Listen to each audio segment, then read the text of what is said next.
Good afternoon. We have with us Dr. Ramita Dey, intensivist from Ruby General Hospital, Kolkata. Doctor, we welcome you to the NATCO Pharma Specialty Studio, and we value your time that you're going to spend with us. We look forward to your advice to the younger generation of doctors in the space of critical care associated with bacterial resistance. How do you foresee the changes in critical care management? Well, bacterial resistance has been a problem for us and is increasing day by day. And, because as the antibiotics come in, the bacteria become resistant to it.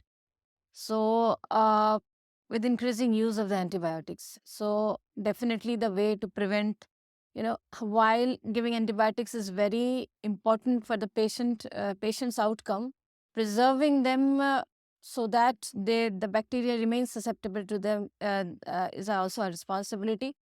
And a diagnostic stewardship and therapeutic stewardship towards the antibiotics would be the answer.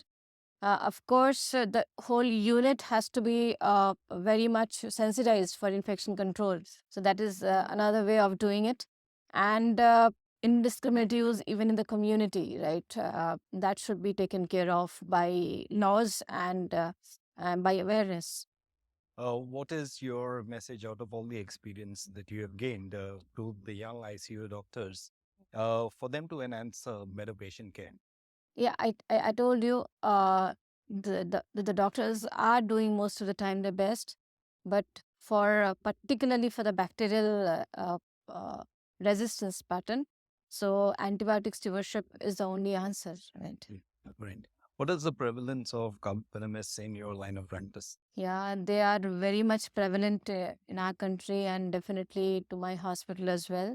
And as we increase the carbapenem use in our practice, the carbapenems production also increases, right? So judicious use of antibiotics are the only answer. And of course, good infection control measures. What treatment options do you look at in such cases?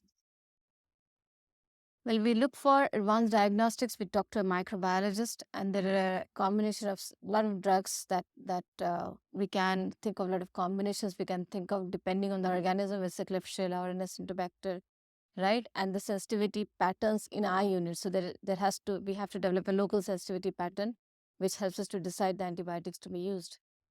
Great. Thank you so much for your time, Dr. Ramita, in our studio this evening, and we wish you all the best.